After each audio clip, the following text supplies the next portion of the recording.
up to 100,000 pesos po yung pinaka-maximum na pwede nating mautang dito, guys. At SEC registered po itong application na pag-uusapan natin, ha. Walang bawas, walang kaltas. Full amount mo daw pong marereceive yung mauutang mo dito.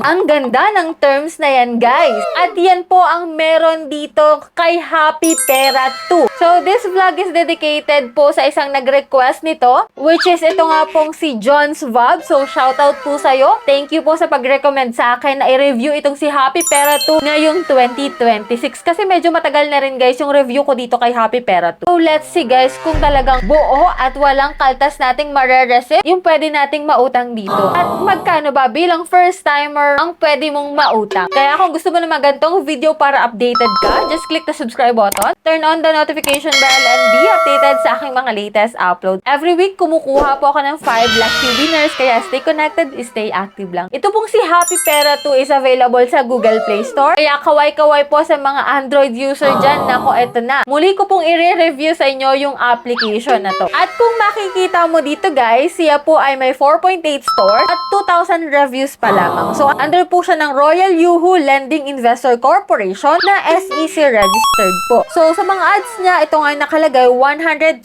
pesos, yung pinaka-maximum na pinapautang. Your credit, your control, at unlock higher limit basta on time ang payments mo, at apply in minutes, ikaw ang pipili ng payout, at no hidden fees, walang kaltas, full amount makukuha mo. So, yan yung titignan natin dito, guys, kung legit yung mga sinasabi niya sa kanyang ads. Ito nga po, in-install at in-applyan ko na to si Happy Pera 2. Ayan, may permission request sila dito, and click natin yung understood. So, dito, guys, kapag gusto mong mag-apply, maglalagin ka using your active mobile number. Click mo yung verification code, and click mo yung next. After nun, ito, 50,000 po ang pinakang maximum kapag ikaw ay first timer. Dahil po ako ay first timer, ito lang po muna yung maximum loan amount. So, interest as low as 0.06% per day. At term nga po is 120 days. So, ito nga, guys, after mo makapag-login, mag-fill up ka na agad ng iyong basic information. So, ganun lang kadali, guys. Magpipicture ka po ng ID mo, and then may facial recognition. And sa e-wallet po, pwede po sa GCash, GrabPay, and PayMaya. Kung wala kayong e-wallet, pwede naman po bank transfer. And sa contact information, 3 contact number yung need mong ilagay. Pero make sure na dapat alam nila na ilalagay mo sila para hindi na rin sila magulat kung may mag-text man or tumawag sa kanila. So yan, congratulations! You have finished all the certifications. We have prepared a loan product portfolio with a 90% approval rate for you. So click natin yung apply now. And yung 100,000 pesos natin, guys, is nabawasan po ng 2 zero. Naging 1,000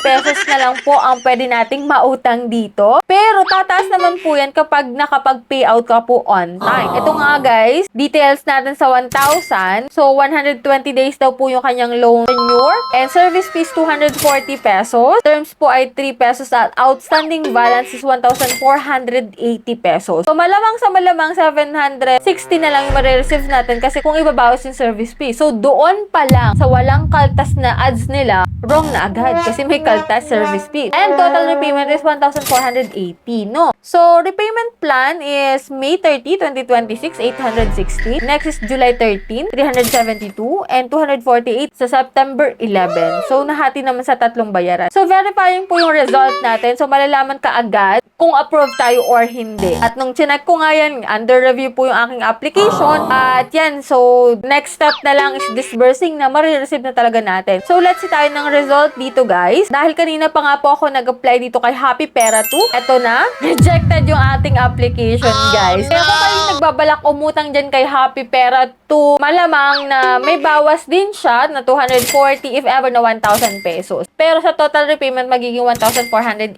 pesos po yan. So, hindi natin talaga sure kung yan ba ay may 3 terms na ganun kahaba yung kanyang loan term, 120 days. Pero commonly dyan, guys, 1 month and 7 days yung pinakamalala, guys. Kaya, para po sa mga naka-experience na dyan umutang dito kay Happy Pera 2 or na-approve na kayo before, comment po dyan sa comment section yung experience nyo para makatulong sa mga gusto palang mag-try dito ngayong 2026. Para makatulong kayo at makapag-decide sila kung go sila or hindi. So, lagi ko nga pong payo sa inyo, bago kayo mag-apply sa isang loan application, manood ng review, magbasa-basa, at syempre alamin mo kung magkano yung service fee, kung kailan siya babayaran, at kung magkano na lang yung pwede mong ma-receive para aware ka. So, that's it. Yan lang po yung vlog natin for today. Sa mga hindi pa dyan nakasubscribe sa sa aking YouTube channel. Kindly click the subscribe button, turn on the notification bell, and be updated sa aking mga latest uploads. So, bye-bye na muna for now, guys. See you on my next video.